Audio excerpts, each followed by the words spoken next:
Maharashtra BMC चुनाव में आखिरकार हिंदुत्व की जीत हुई, ऐसा नारायण राणे का कहना है। महायुति जो शुरू से ही हिंदुत्व की पिच पर बैटिंग कर रही थी, उसी की बदौलत आज इतिहास बना। लेकिन इस जीत की पटका था 2 साल पहले ही लिख दी गई थी, जब मुख्यमंत्री योगी आदित्यनाथ ने मंच से एक नारा दिया था। नारा था एकता वाला, नारा था हिंदुत्व को जगाने वाला, नारा था कभी ना बंटने वाला। सीएम योगी के इसी नारे ने महाराष्ट्र की राजनीति को बदल दी। उनके इस एकता वाले सुपरहिट नारे का नतीजा था कि महाराष्ट्र विधानसभा चुनाव में महायुति ने ये बम्पर जीत हासिल की है और इसके बाद कभी पीछे मुड़कर नहीं देखा। महाराष्ट्र विधानसभा 2024 में जीत हासिल की। इसके बाद हाल ही में महाराष्ट्र नगर निकाय चुनाव में महायुति ने किया क्लीन स्वीप और अब बीएमसी में बम्पर वोट हासिल करके जीत का परचम लहरा दिया और साबित हो गया कि सनातन से ऊपर कोई नहीं है। सनातन से ऊपर कोई नहीं, यानी महाराष्ट्र की जनता ने हिंदुत्व पर महायुति को जमकर वोट दिया और साबित कर दिया कि हिंदुत्व पर योगी की लाइन सुपरहिट है। अगली खबर का रुख करेंगे। हम आपको बता दें,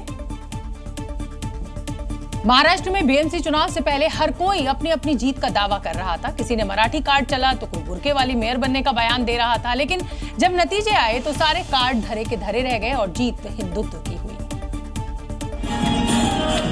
ये उसी हिंदुत्व की जीत का जश्न है। ये इतिहास रचने वाली जीत का रंग है।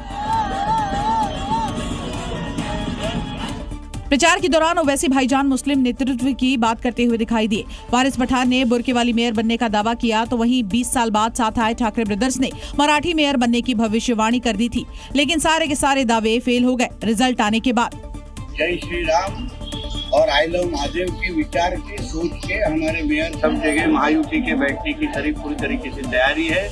यानी महायुति के हिंदुत्व को काट वाली सारे नैरेटिव धरे रह गए, क्योंकि महाराष्ट्र की जनता मुस्लिम तुष्टीकरण और राजनीतिक रोटियां सेकने वालों को पहचान चुकी थी और इसी का नतीजा है कि 25 साल का दबदबा रखने वाले शिवसेना का अंत हुआ तो मुस्लिमों के नाम पर राजनीति करने वाले भी फेल हो गए। साल 2024 में महाराष्ट्र में दोबारा सत्ता में आने के बाद महायुति के सामने कई बड़ी चुनौतियां थी। महाविकास अघाड़ी जैसा मजबूत विपक्ष सामने था तो असदुद्दीन ओवैसी और राज ठाकरे जैसे बड़े नेता थे। बीच बीच में मराठा आरक्षण की आग, बावजूद बीजेपी की जीत ने ये दिखा दिया कि वो कितनी तैयारी के साथ मैदान में उतरे थे।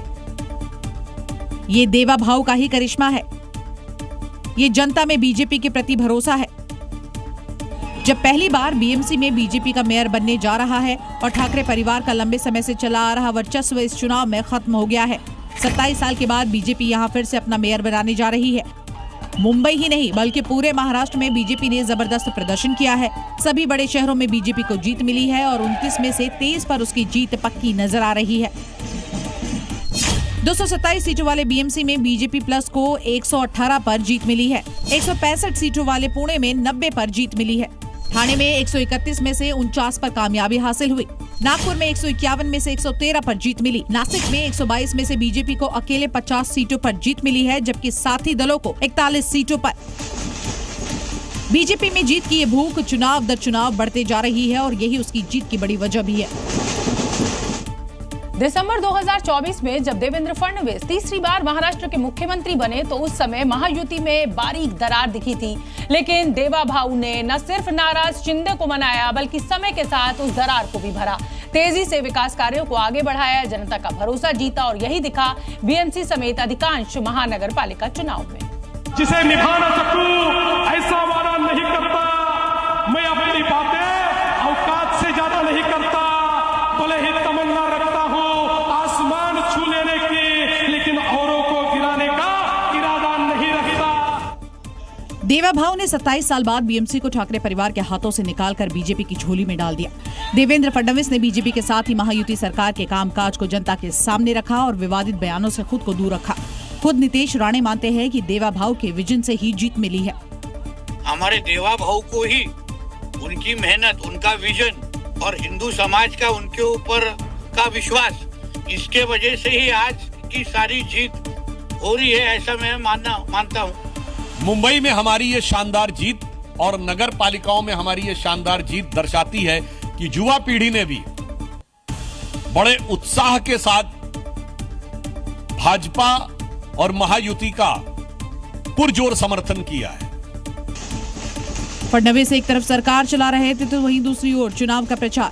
उन्होंने कुल 77 इवेंट्स में हिस्सा लिया, जिसमें से 37 सभाएं, 33 मीडिया इंटरव्यू, 1 प्रेस कॉन्फ्रेंस और 6 खुले मंच से इंटरव्यू शामिल थे। देवा भाऊ और उनकी सरकार के कामकाज ने राज और उद्धव ठाकरे को साथ आने पर मजबूर कर दिया, लेकिन उनके क्षेत्रवाद पर देवा भाऊ का बुलडोजर भारी पड़ गया।